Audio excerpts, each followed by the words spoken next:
Hello and welcome to the Arabic Hour. My name is Aymen Rajeh. I'm your host today. Joining me today is Jehad Abusalim and Nidal AL-Azraq. Thank you very much for joining us today, gentlemen. To get started, I'd like to, let's start with you, Jehad. If you can tell us a little bit about what you're doing and what you're working on currently. Thank you for having us. So I work with the American Friends Service Committee with their Palestine Israel program that is based in Chicago. And our program focuses on doing different kinds of advocacy work in the United States to advocate for Palestinian rights. And that includes two campaigns that we're focusing on right now, a campaign called No Way to Treat a Child, which led to the bill which Congresswoman Betty McCollum of Minnesota has introduced to Congress, which calls for ending the detention and torture of Palestinian children. And another campaign I work on is Gaza Unlocked, which is a campaign that aims to raise awareness in the United States on the issues of the blockade and the effects of the blockade on Palestinians in the Gaza Strip. I'm also an academic. I am a PhD student at New York University. I'm working on a dissertation on the intellectual history of how Palestinians and Arabs in general thought and wrote about Zionism and the Zionist project before 1948. Very good, thank you. Nidal? Thanks again, and I'm Nidal Al-Azraq.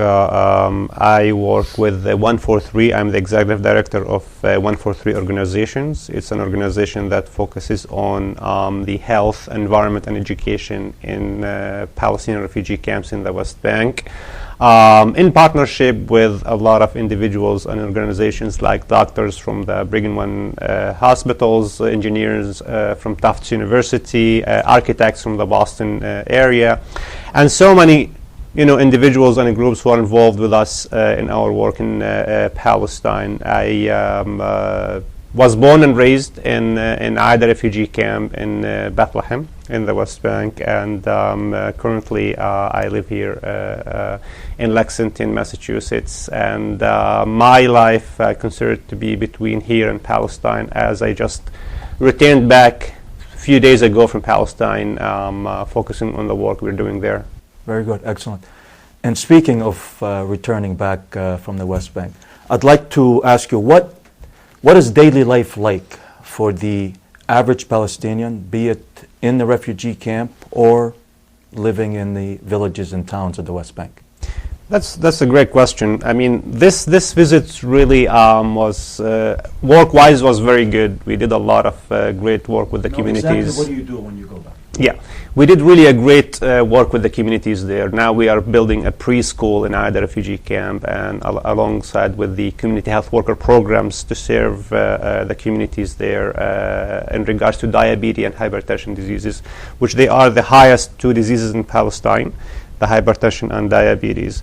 But it was a difficult visit for me because I have witnessed how much people are struggling on the ground, and I really noticed this theme in Palestine, which is waiting. Waiting. People are always waiting right now in Palestine. You live in a refugee camp or a village or a city, you're waiting to be arrested in the middle of the night. You wait for the checkpoints to open.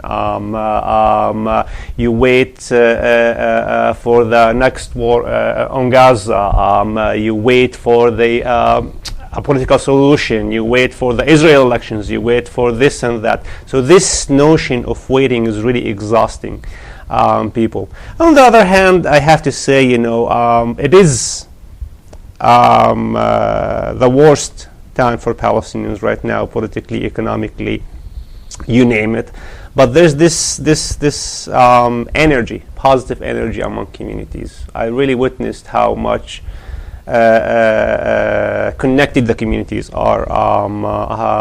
We are coming back to this notion of the first Intifada, or even before the first Intifada, where neighbors start taking care of other neighbors, where families and adults really gather the youth and children and work in programs, where we are focusing on the human aspects of our struggle.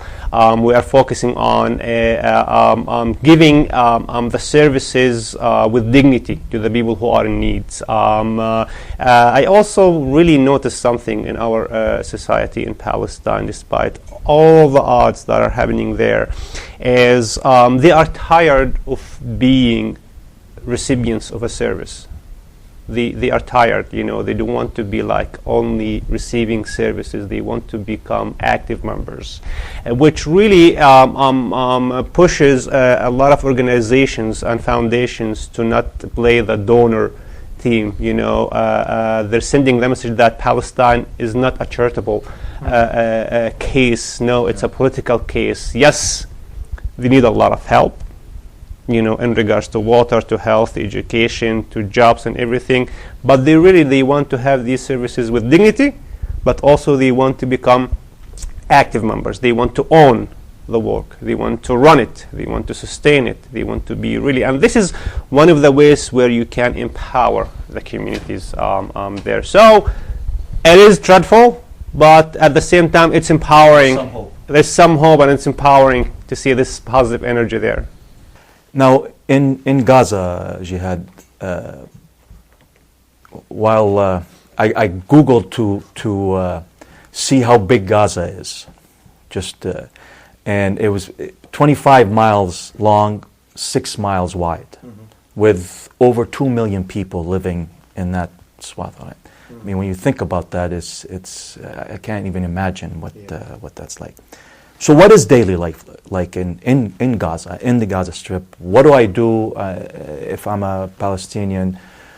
Where do I work? Where do I go to school? How do I do all that? Yeah, that's a great question. I left the Gaza Strip 6 years ago to start school here in the US, and ever since I left, I never was able to go back, because, and this is one of the, when it comes to Gaza, like there is a metaphor around waiting, there is also a theme around confinement. This is one of the most important defining experiences of what does it mean to be a Palestinian from the Gaza Strip. So I left 6 years ago, and I haven't been able to go back. Not because it's impossible, it's almost impossible to go back and to travel, but also because I have studies here, I have work, I have a family, and going back at this point for me, I risk getting stuck there and not be able to return to the US. So the first thing you think about every day is the sense of confinement in this very small space which you described. I remember, waking up every day, I go to the balcony or to the roof of our house. If you look to the east, you see the border fence with Israel, and if you look to the west, you can see the Mediterranean shore.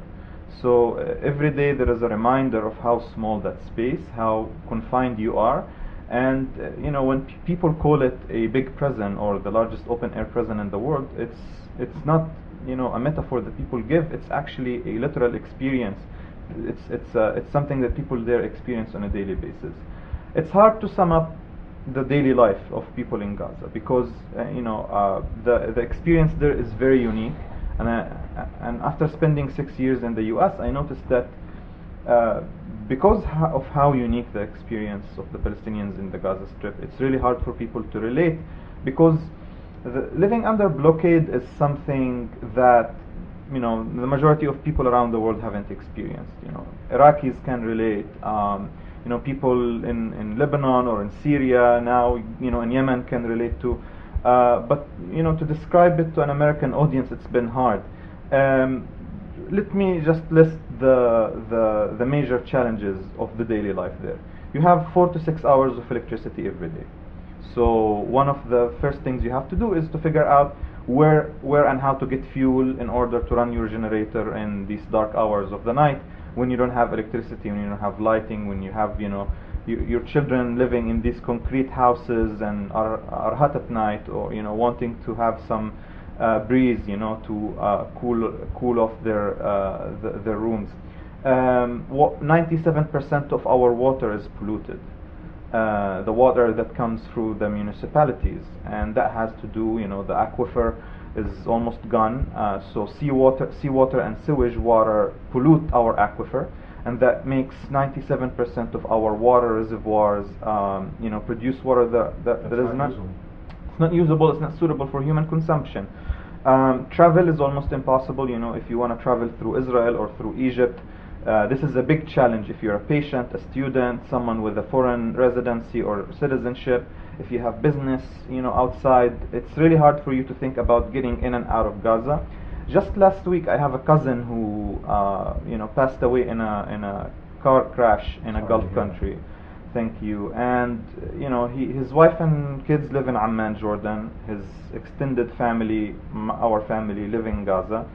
And instead of mourning, instead of thinking about processing the feelings of losing a 35 years old young man with 3 kids, we were busy thinking about where to send the body, how to bury him, how to get his wife and kids in Amman who can't visit Gaza to say goodbye, but at the same time how to achieve his wish to be buried in his hometown. So these details that most people all over the world take for granted on a daily basis. Travel, water, electricity.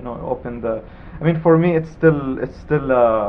I find it luxurious that I open the tap and there is hot water coming out. But, sometimes I just stare at the ceiling and I see light, and I'm like, when is this going to disappear? So yeah, it's a life that is you're so focused on dealing with these challenges to the extent that you feel that your very humanity is at stake.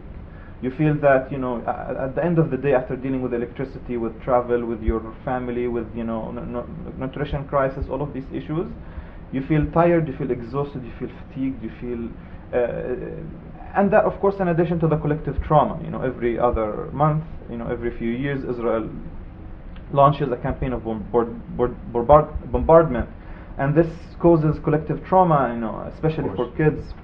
So it's really hard to capture the overall picture, but it's a very challenging experience. So what's the economy based on? Let's start with Gaza. If are jobs available, and what are those jobs? And how are people earning a living to be able to, at least sustain themselves or put some food on the table? Unemployment rates in Gaza have reached 60% recently, and there are different reports that say that amongst youth, unemployment rates actually go beyond 60%. And when we're talking about youth in Gaza, we're talking about a highly educated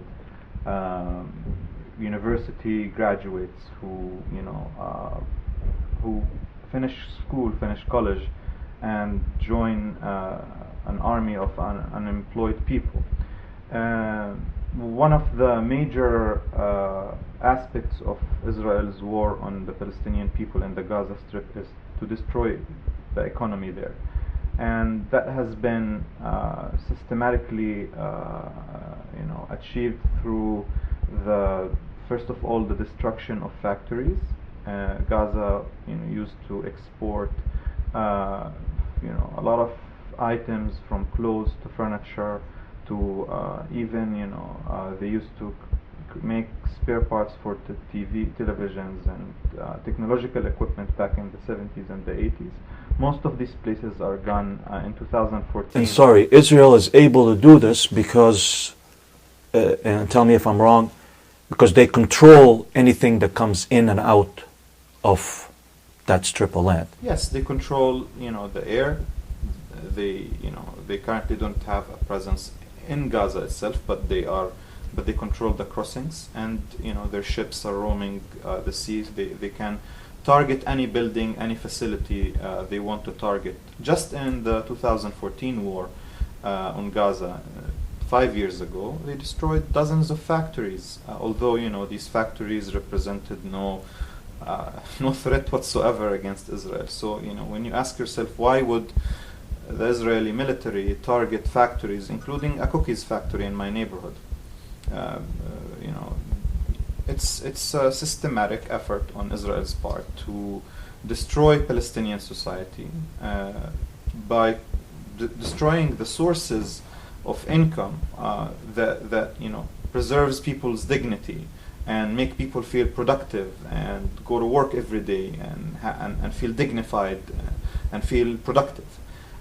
This is important, and this is in order to turn Palestinians into a charity case, as Nidal said earlier.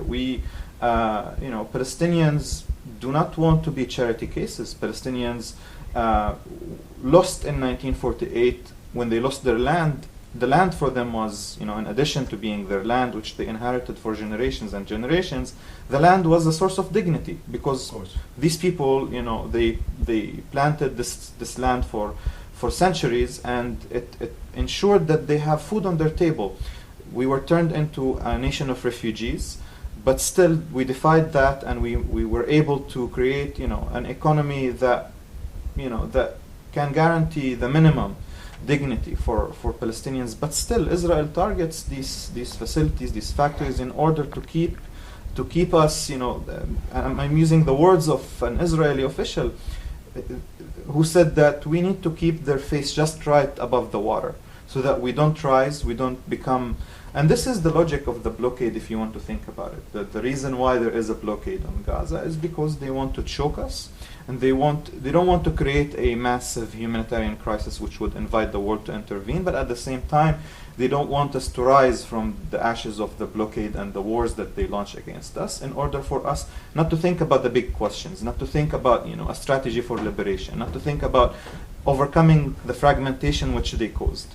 And you spoke about electricity, how it's 4 to 6 hours a day. Now, my understanding is the electricity and the water is controlled by Israel, or is there actual plants in the Gaza Strip generating electricity? No, there are plants in the Gaza Strip. So one of the reasons why the electricity load has been reduced to 6 hours a day is because in 2006 Israel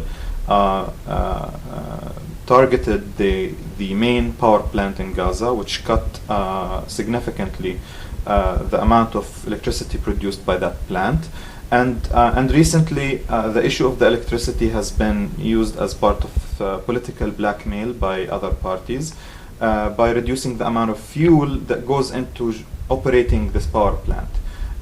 Also, Gaza receives electricity directly through Israeli lines, and also through Egypt. But again, the infrastructure has been deteriorating for a long time. The spare parts sometimes, spend many months on Israeli crossings, waiting to enter the Gaza Strip. The general infrastructure of the Gaza Strip is in ruins because major construction hasn't started to fix what the wars have ruined, and we can't really separate water from electricity, because one of the reasons water is polluted in Gaza is because the sewage treatment plants that are required to treat the sewage before it's dumped into the Mediterranean Sea need electricity to run. So because there isn't enough electricity, these plants end up not processing the sewage, so raw sewage is dumped into the sea, and then the seawater penetrates the soil, going into the aquifer, which means that you have water with raw sewage. Also, people when they eat fish now, or when they go to the beach to swim, they get sick. And for centuries, and this is the effect of colonialism on people's lives. Back in the day, we used to call seawater, we used to think of it as a place that has a medicinal effect. You go, you come out fresh, you come out, you feel clean. Now people get sick. So it's a situation where all these things are connected, and I think the goal is to destroy Palestinian life. Yeah. And on the West Bank, and specifically in refugee camps, besides the help that they might get from different organizations, countries, what else are they doing, or what else can they do to put some bread on the table? Well, first, the first thing they need to do is to face all the challenges, as not only the challenges from the occupation, the Israeli occupation. I mean, I'll give you an example here. For the past 6 months, hundreds of thousands of employees have been surviving on half salary due to the U.S. cuts, the funds. Are these government employees or private employees? These are government employees, and they have been serving on half salaries. And when you talk about the economy and the cycle of economy, when you go to a Palestinian market, you see all the people running in and out of the stores and buying vegetables and all of these things and groceries. These are the employees.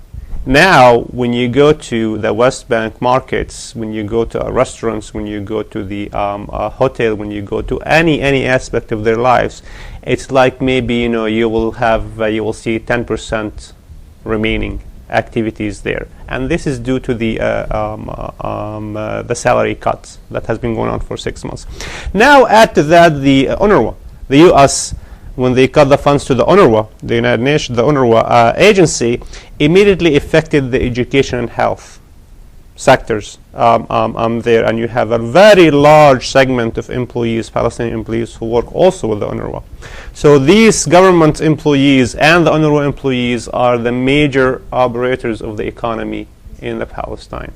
When you think about the whole image together, you think about the occupation with its mission, not only because they are control every single thing, the border and the air and the sea, but also they are with you in your life in Area A in the West Bank. They control every single aspect of your life.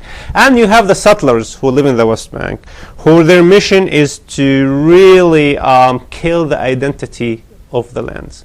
And one of the ways they do that is to burn almost every olive trees existed in the West Bank. Why? Olive trees is part of our identity as Palestinians, as Arabs, as Mediterraneans. And the settlers, they have a mission to burn and destroy as many olive trees as they can in the West Bank. And this is like heavily documented, to delete the identity of the land. And nobody stops them. They can do this arbitrarily. Under the protection of the Israeli army. And you asked earlier a question about water before I answer your question. For example, we all know that the West Bank is divided to area A, B, and C. This is based on... Explain that a little bit for people that might not be aware. As a result of the Oslo Agreement, that came in 1993, 1994, which they gave the Palestinian Authority Area A, and up until 2000. This is the period where they needed to test the Palestinian Authority if they are able to build a state or not. But we all know what happens in 2000. The whole thing collapsed again. So they divided the West Bank to 3 areas. Area A under the Israeli control, the Palestinian control, the Palestinian Authority control. Area B is under the civil responsibility, civil administration's responsibility by the Palestinian Authority, and the security is in the hand of Israel. Area C, here's the trick, which is 62% of the West Bank goes fully under Israeli control. And Area C, where you find much of the aquifers and the natural resources. And this was like a systematic goal for Israel to keep Area C. I'm talking about 62% of the West Bank is Area C, where all the fresh water sits. Most of the fresh water sits. So practically Israel control around 75 to 80% of the Palestinian water, which they take it to Israel and leave 20% for Palestinians. Yet they take 7% of the 20% to give it to settlements and settlers in the West Bank. So they leave you between 13 to maximum 15% of your own water in the West Bank. Yet this 13 to 15% of your own water, you need to buy it for 5 shekels per liter, which is $1.50 per liter. Twice higher than the settlers buy it and use it. So it's not only they take your water and your sources, they sell it to you with a high price. So all of these challenges, from health, from education, from movement, from house demolitions, from water, from land, from settlements, Palestinians, the first step is to figure out a way to face these challenges. And one of the way I noticed really what kept them is to go back to each, let's say, area will gather together. For example, in Ada refugee camp, there is this amazing movement right now that the young college students are forming, is to go and get educated about their communities through the families, where they will go and spend like hours sitting with families, with elderlies, learning about the history of the camp and learn about the first intifada from other people who participate in it. And this created a very strong social atmosphere in Aida camp and Al-Azraq camp through these youth. And actually you can see it reflecting on the streets, where you can see like a lot of old people, you know, from the Nakba generations and from the 60s are start coming from outside of their houses into the street, raising their voices and telling their stories in a pride and empowerment. So I also noticed that, you know, you have close to 53% unemployment among college graduates in the West Bank. This is a huge number. This is a big number, you know. This is among college students, which is, you know, these are the people who have the energy and they're ready to get a job and to build a future, to make some changes, and they have degrees from law, engineering, pharmaceutical, medicine, you name it. Brilliant young people with no jobs. So now they start, you know, creating like health programs or social programs through these local NGO or local organizations in their areas, and really carry these resources and knowledge and use them among their communities. And it is really creating this very beautiful environment, which is also a threat to the Israel occupation. Because when you think about, for example, a refugee camp, they have the stereotype, the stigma, they are the troublemakers. Why? Because the refugees in refugee camps, the whole thing started with refugees during the Nakba in 48 and in 67, and I don't think you can find any just solution without any solution for the whole crisis without finding a just solution for the refugees. So they're always in the front line resisting the occupations, resisting the Palestinian Authority, resisting any power who's tried to control them.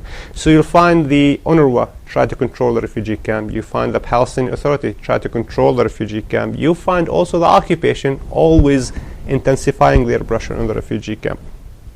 And from here you can see these young people really learning from the old experience, either from the first Intifada generations or from the Nakba generations, and using this knowledge and these skills in a beautiful way to bond these communities through the health programs, through the environment programs, through the agriculture programs. One of the major projects that I really loved seeing in Aida camp is when we established these rooftop gardens. You know, there's no land left in the camp. So we start building vegetable gardens in the rooftop of the houses. And here where the old people, you know, by nature were farmers. Refugees are farmers from their land. They start coming and teaching these young people how to farm the land. And the whole conversation around these rooftop gardens, there you will take all the stories of the Nakba and how life was before the Nakba, and you transfer the knowledge of land and your relation to land from the old folks to the young generation, and you have this beautiful atmosphere, you know, around this rooftop, you know, among these 2 to 3 generations of the Palestinian society. So these are the things that people are really working so hard to maintain, working so hard to keep. And to conclude, I look at it as one of the ways to empower the people, to keep them going. You know, what's amazed me for a long time about Palestinians is the level of education. With all the things that they have to go through and the living conditions and all that stuff, that be it from elementary on to colleges and universities, that's still an important part. And I guess in a way, they're lucky that that's still available for them. Part of what we talked about, we talked a little bit about travel, and you guys mentioned that to travel, meaning if I'm a Palestinian and wants to go overseas, and have the means of going overseas, that I have to travel to Egypt or to Jordan to be able to leave. And obviously that's because the Palestinians don't have an airport that they can fly out of. And then I'm sure there's all kinds of stories and trials and tribulations just trying to get to one of these countries to travel. And Jihad, you mentioned that you've been away for 6 years and it's tough to go back because you're afraid that if you do make it, maybe you'll be stuck, and that's another thing that you have to deal with, which also amazes me that if I wanted to go back home to visit my family, that I have to be thinking about not only my dates and what airline I'm taking, but all the things that I have to deal with. When I Googled the Gaza Strip as to the length and width of it, it's kind of funny. A question popped up and it said, "Why is Gaza important?" And the answer given is like this. It says, because it represents an important truth about the Arab war against the Jews of Israel. Israel gave up a great deal for peace by throwing Jews out of their homes and giving the land to the Arabs for a state. Now, they're specifically talking about Gaza, which made me wonder, who answered this and what are they talking about?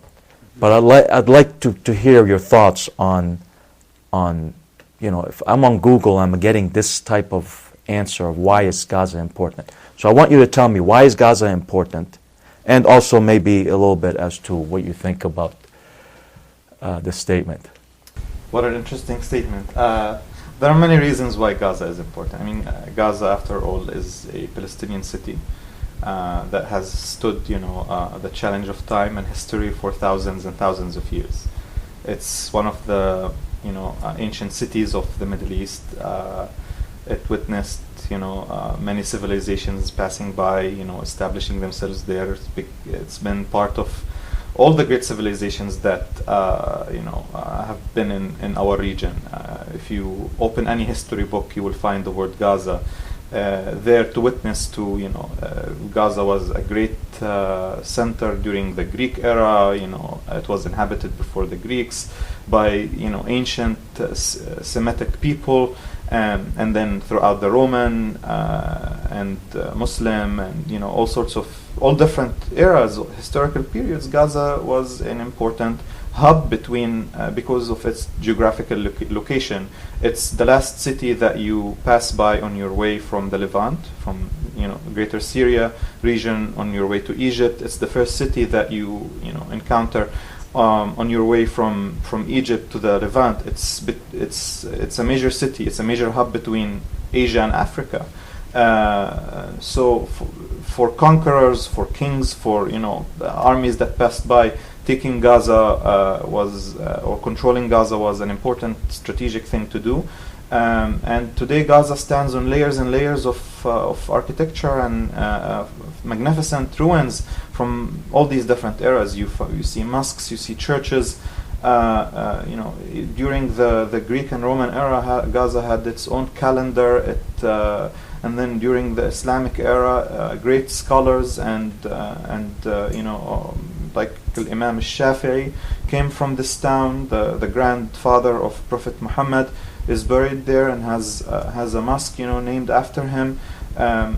It was an important city on the traditional trade routes that connected the world.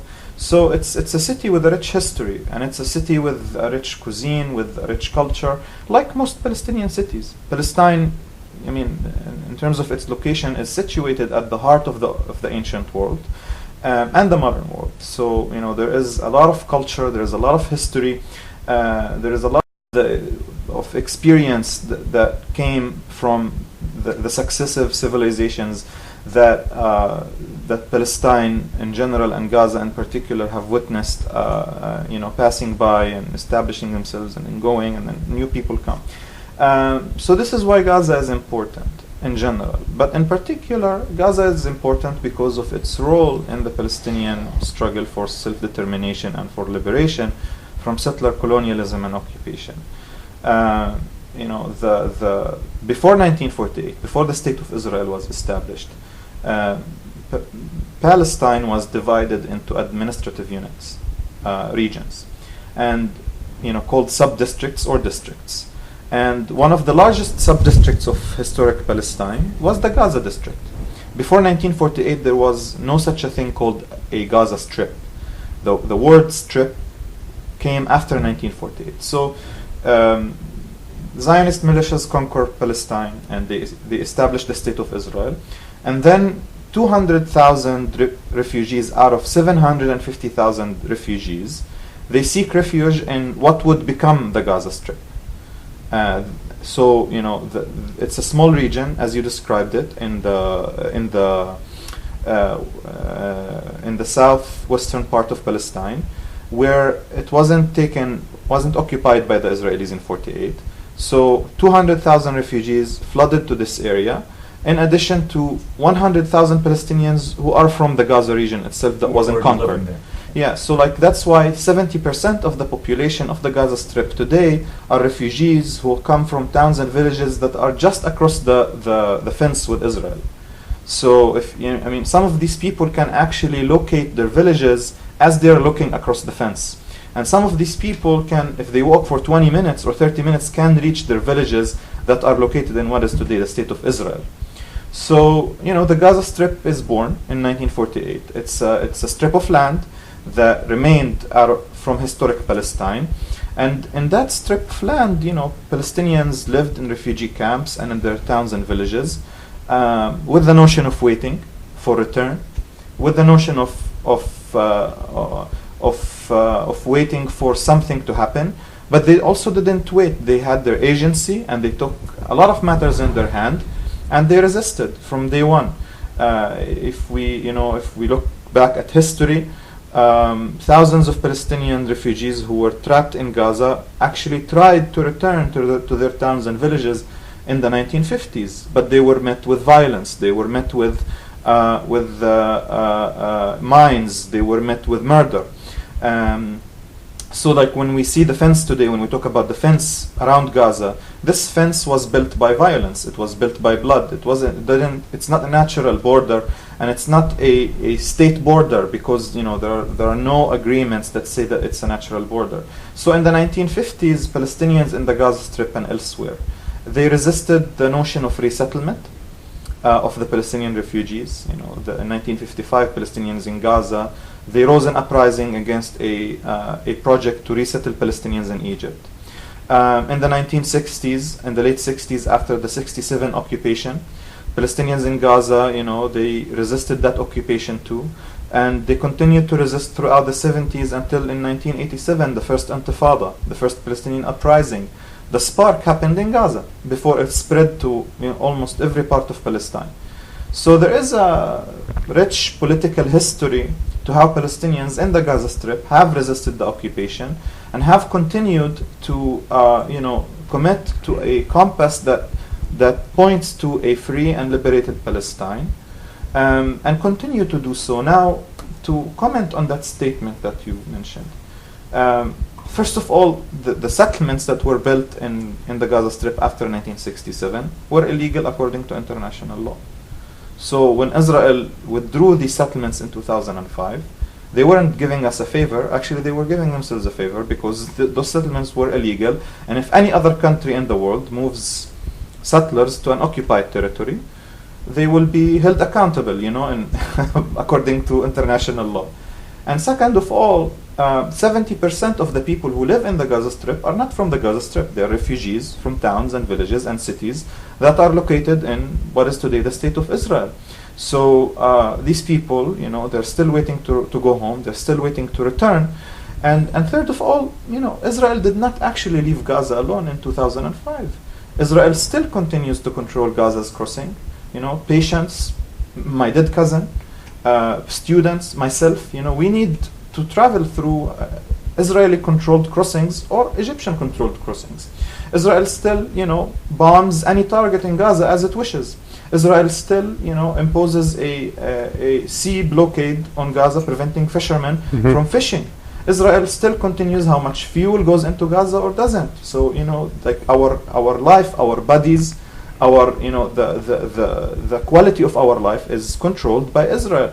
So to say that Israel gave us our freedom, no, it didn't. Yeah. And to make this look like a favor, this is such a dehumanizing, demeaning statement from someone who I think is racist. It's racist to think of the colonizer as a party that gives favors to the victim. If someone is pressing on your neck, they don't do you a favor when they remove when they cease to be violent and aggressive. So such statement, they really do not see the Palestinian humanity, and they reduce our humanity to this kind of like racist way of thinking. Well, I think like any other, in throughout the history, they always victimize themselves and criminalize the victims, But the irony here in speaking of settlers, what did they do with the settlers? Where are they? They left Gaza to where?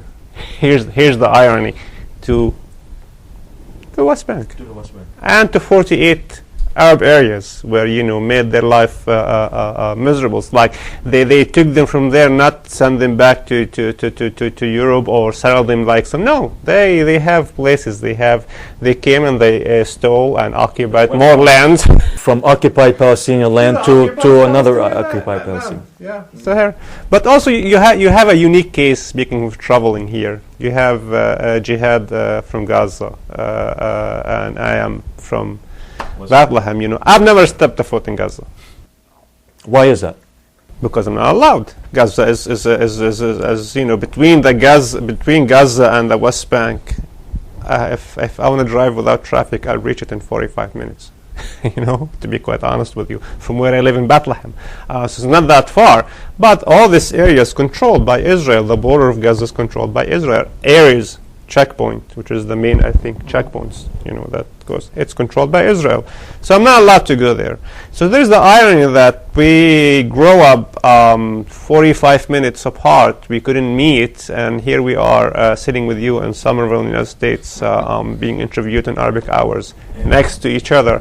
That also speaks a lot to the confinements, to the incarceration, to the control that Palestinians. Yes, specifically, I like that, the control of the Palestinians. Yeah, I mean, it's controlling somebody's existence. I can't even imagine what that is like.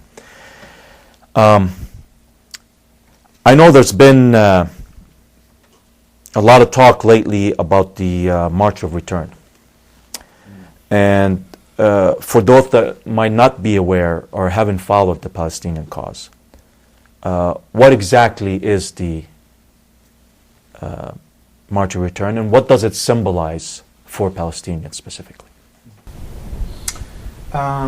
So the march was an event, an act of mass popular mobilization where Palestinians in the Gaza Strip, marched to the fence that separates Gaza from the rest of historic Palestine, what is today the state of Israel.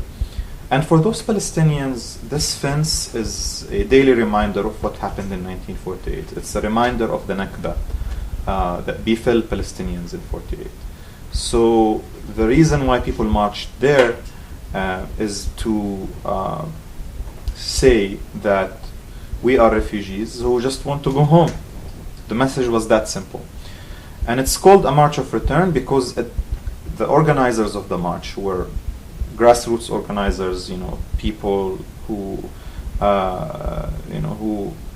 who write and reach out to their communities, and people listen to them. They wanted to center the notion of return as the fundamental issue that is at the core of why Palestinians struggle and what Palestinians actually seek. So Palestinians, in the preparation for the march, the idea of it, became popular in fall of 2017, following the Trump coming into office, and as he started talking about wanting to move the embassy and cut funds to UNRWA. So the issues of the refugees and Jerusalem are so dear to Palestinians, and they represent the identity, Jerusalem and refugees. So Palestinians in Gaza started saying, we need to do something about it. We can't engage in armed struggle because it's people who want to do something, they can't do that, and the diplomacy path has proved not that effective. So and people in Gaza, of course, young people wanted to do a political act, because they haven't been participating in any major political events, given that Gaza there is no direct Israeli presence inside Gaza. So the idea started on Facebook, what we saw in the Arab Spring, and then people mobilized online around the idea, and then this online mobilization translated into mass popular mobilization on the ground.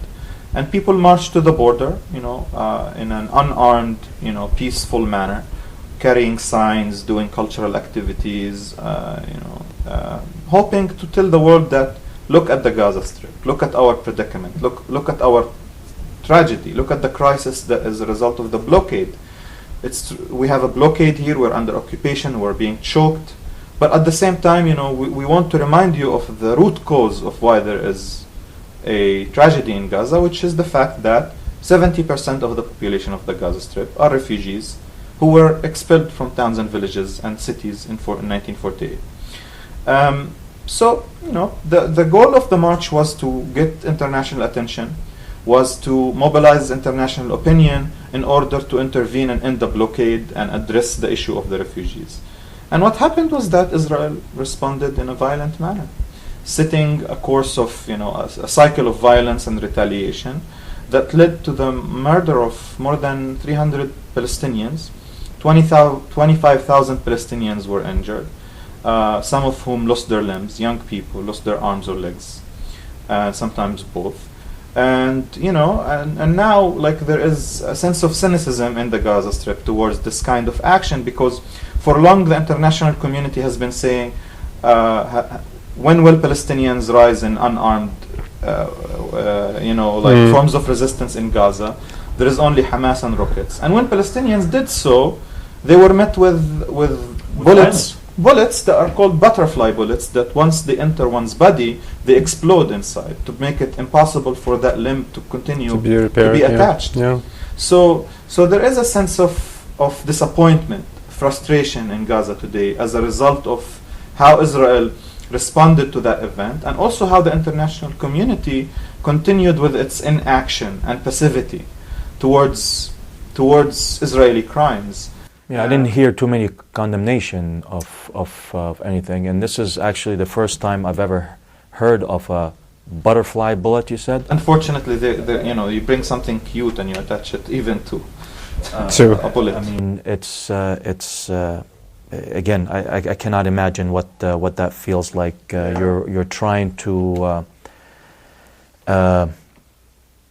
bring some symbolism and present to the world what it is that you are trying to accomplish, and you're doing it by raising a few signs, and you get shot at. Was there any mobilization in West Bank for this as well? Was there any counter? It was a powerful thing from Gaza first to do that, from the people, the Palestinians in Gaza. Why?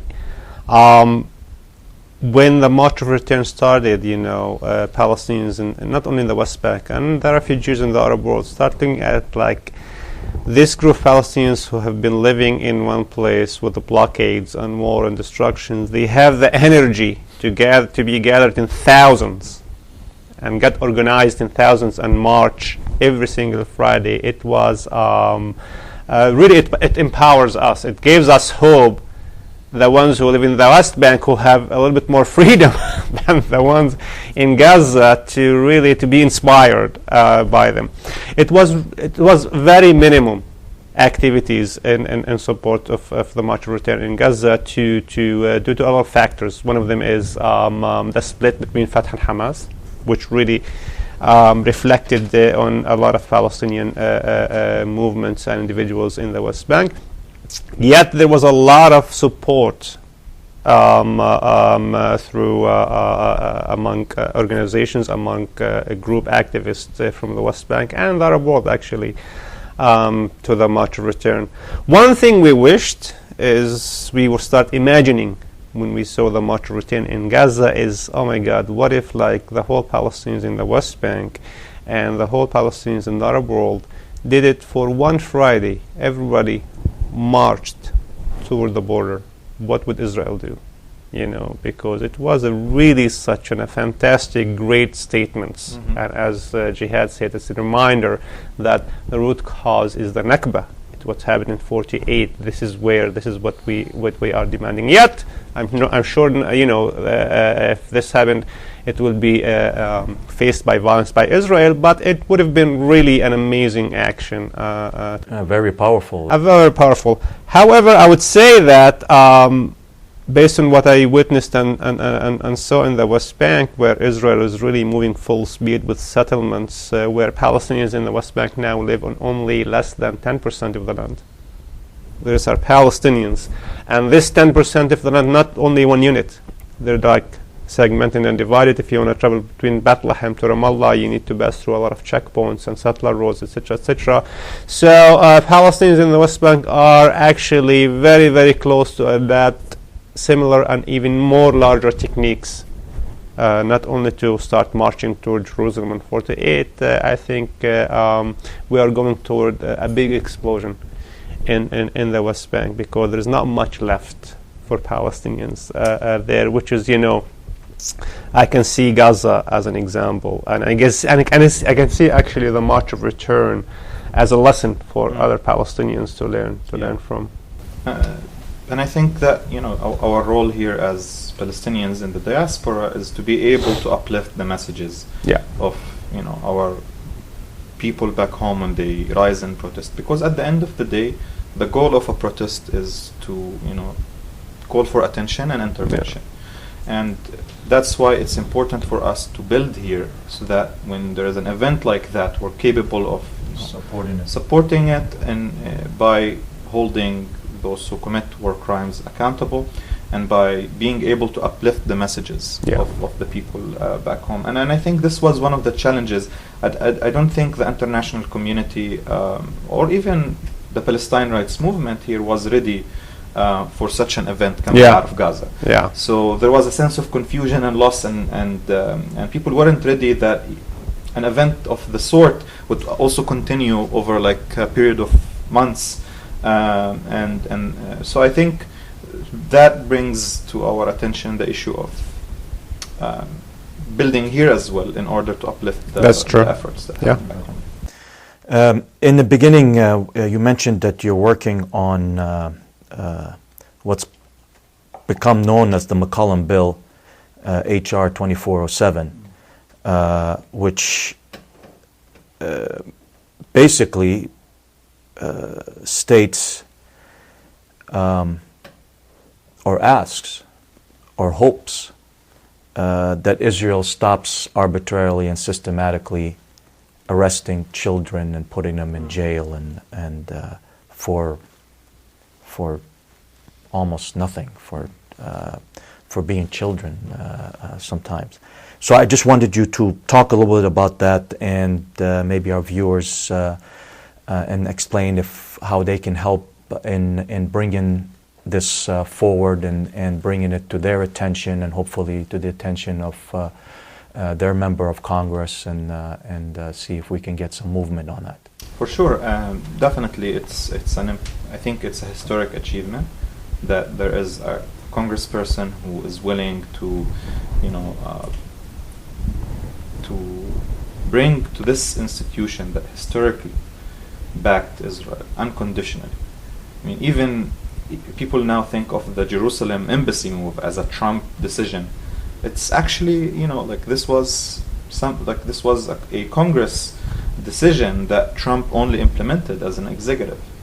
So I think we're witnessing a transformative moment now in U.S. politics regarding Palestine and Israel. And thanks to many changes that are happening. I mean, first of all, thanks to organizing and work by Palestinians and Arabs in the U.S., who for decades, carried the messages of their brothers and sisters back home and of their own experience living in the diaspora away from home. And also thanks to changes and shifts that are happening within the Jewish community. I mean, there is a new generation of young Jewish people who are sick and tired of this unconditional support and bias to the Israeli occupation. And of course, thanks to the efforts of many faith organizations and churches and movements that seek to uplift and work with and ally with the Palestinian cause. So, all these factors combined have made possible that we are actually in a moment now where there is a member of Congress who's willing to introduce a bill that proactively supports Palestinian rights and continue to educate members of Congress and their staff about Israeli human rights violations and the Isn't it? It's ironic to me, or maybe ironic is not the right term, but that we in this country, or a member of Congress, has to say, you know what, arresting kids, beating kids, and putting them in jail, in prison, is wrong. I mean, it's amazing that people just don't. That should be a given. We shouldn't have to have a bill in Congress saying that. I think part of the bill says something to the effect that something with the financing or if any of the monies going to Israel, if they're being used to in any way to jail these kids, that we would stop those funds. And basically, I think that's all they can do.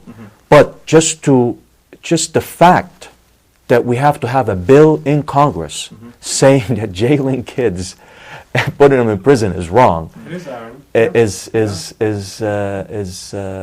amazing. And I don't know if any other country in the world, if they were doing this, how long they would have to get away with it. I mean, they would probably put a stop to it in a very short period of time.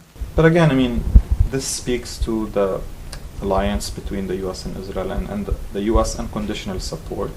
But at the end of the day, these are policies, and policies can change. Those things are not rooted in things that are beyond our ability as humans to change them. And while I understand that it shakes me to go to talk to Congress people in this country, or to even talk to an average American person about why I am human and why I shouldn't be treated in such a way. I think it's a work that many people are advancing, and I think it's an exciting moment. And the secret is grassroots work. The secret is involving communities in that kind of work. And this is why it's important for us to work with people, through faith organizations, faith groups, students on campuses, and so on and so forth. NoWayToTreatAChild.org is a great resource. It's about the campaign. You can't reach Congress without, we don't have the capacity that our opposition has. So we only count on grassroots. We only count on communities actually, working with us. So I urge the viewers to go to NoWayToTreatAChild.org and download all the toolkits, all the materials that the campaign makes available, so that they can build their capacity and learn different ways to reach out to their congressional representatives, not only in Washington, D.C., but also on a local level, because the national depends on the local.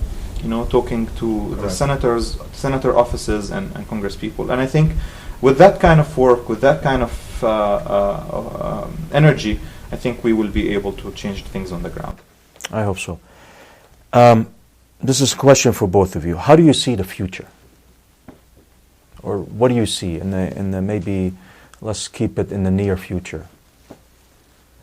How do you see the future? I see things are getting worse and worse, to be quite honest with you. I see that Israel, they have a plan, and they have a plan to ethnic cleanse whole of Palestine, and to keep the Palestinians who are remaining there as servant in Palestine. I see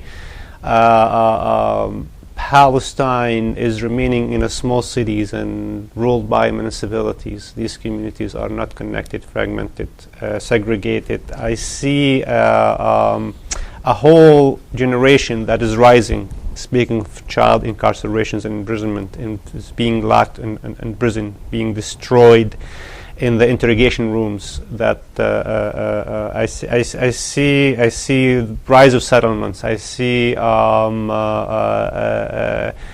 more wars on Gaza, more invasions and occupations in the West Bank. But at the same time, I really see this unbelievably great energy within the Palestinian society that is really rising despite all the challenges. And I see these young folks who are struggling to finish college, struggling to survive the imprisonment, struggling to find a job, struggling to secure a future for themselves, are being tired of waiting.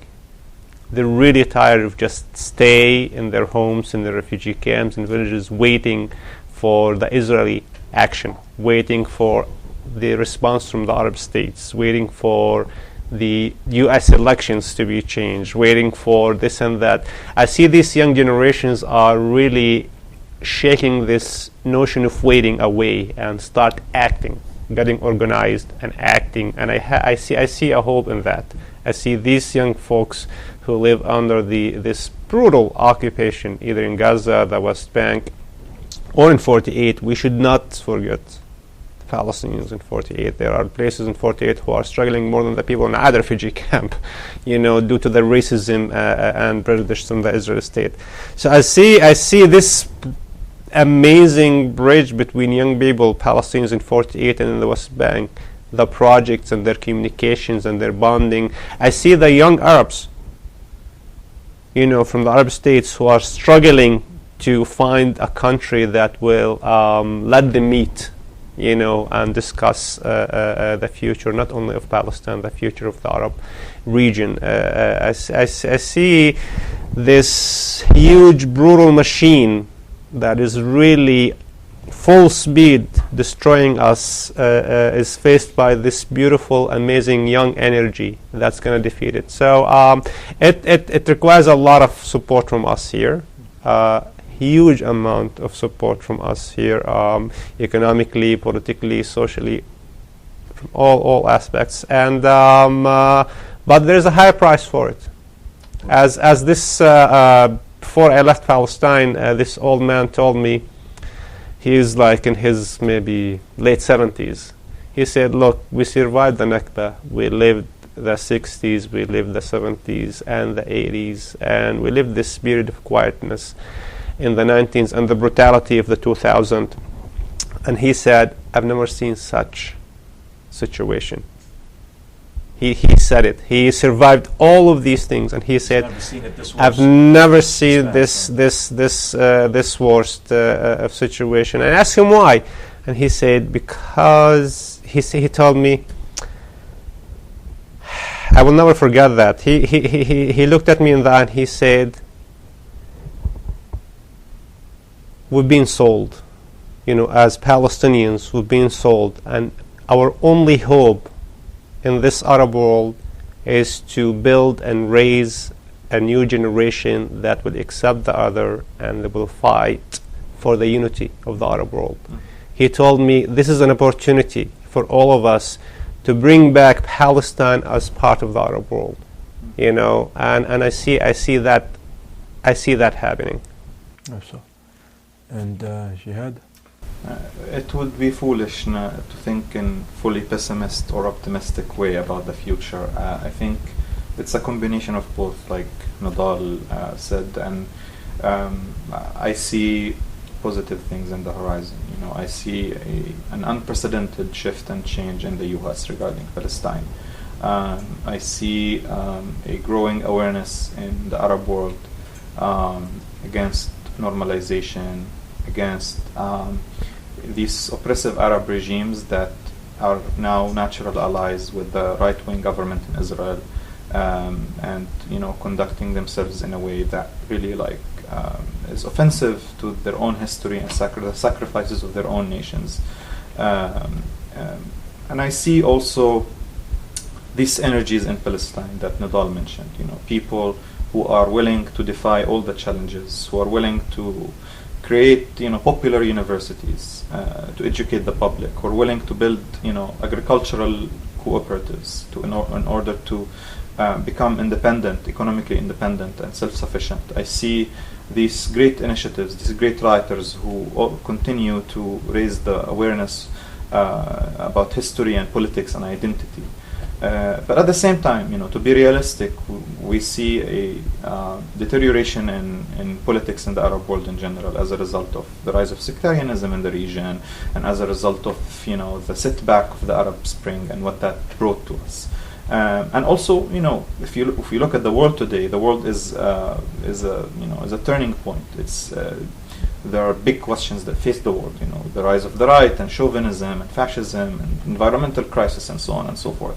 So we can't really separate Palestine from these larger questions, and it's important to continue our work to situate Palestine on progressive agenda, not only in the U.S. but also in Europe and elsewhere. We should continue with our work to make sure that the Palestinian struggle for freedom is not separated from Arab struggle for democracy and human rights and dignity, is not separate from struggles in the U.S. for human rights and dignity, and also in Europe and in Latin America and elsewhere. The world is in a moment where many nations, many people are trying to figure out who they are and what they want, and there is a conflict between progressive forces and really reactionary backward forces that want to empower chauvinism and negative images of the other.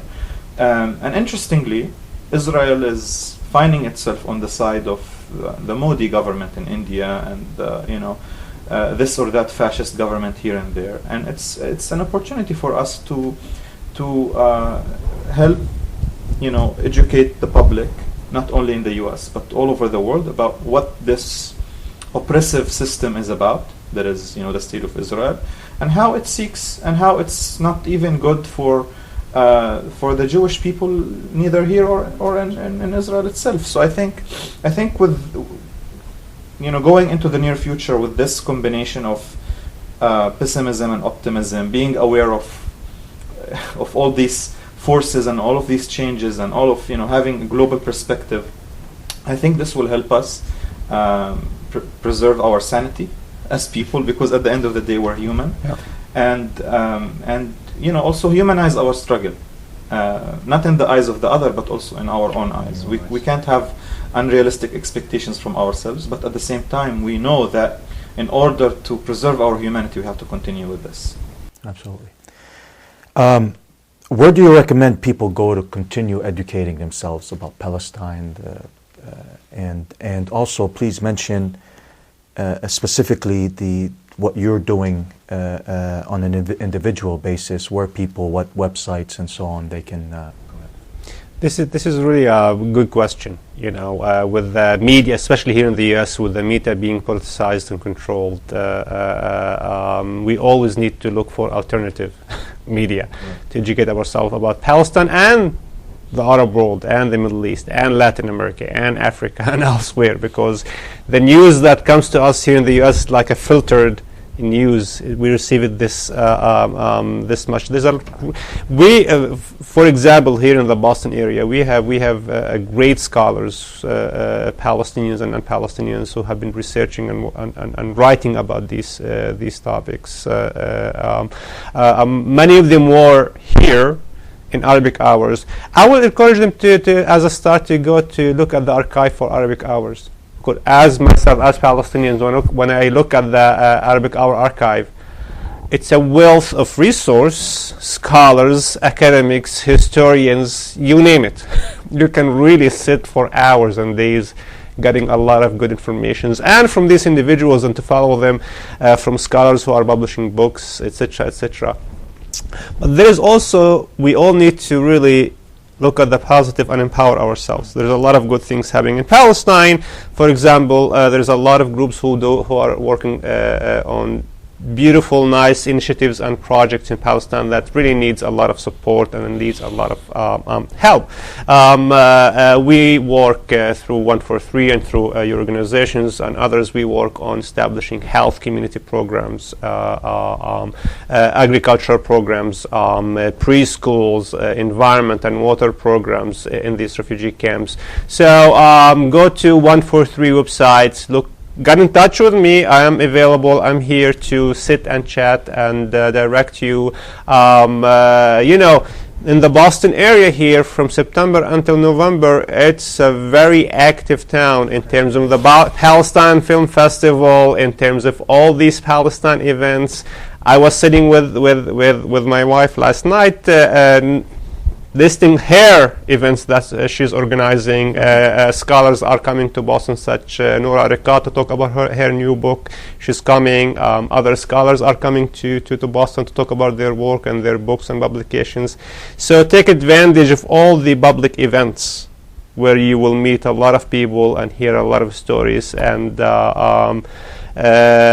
always, in regards to our world, I always say, look for alternative media rather than the usual media we have here in the U.S.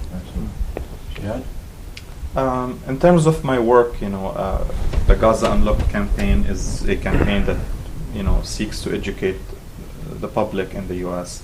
on what's happening in the Gaza Strip. GazaUnlocked.org. We recently published a collection of essays written in English by young people in the Gaza Strip, aged between 20 and 25. We did a writing competition, and we received 42 submissions. All of them were excellent, and we struggled with getting the best 12 and published them in this essay booklet, which we made available online on GazaUnlocked.org. And we're working now on a study guide, so that when people read the collection of essays, they can also learn, do events or workshops to help their colleagues in school, in college, in their church, and their mosque, to learn about Gaza in a way that makes them understand what is it that these young writers are talking about. Also, our website provides resources, fact sheets. We have a blog. We welcome any contributions if people want to send submissions, but also we provide continuous updates on what's happening in the Gaza Strip.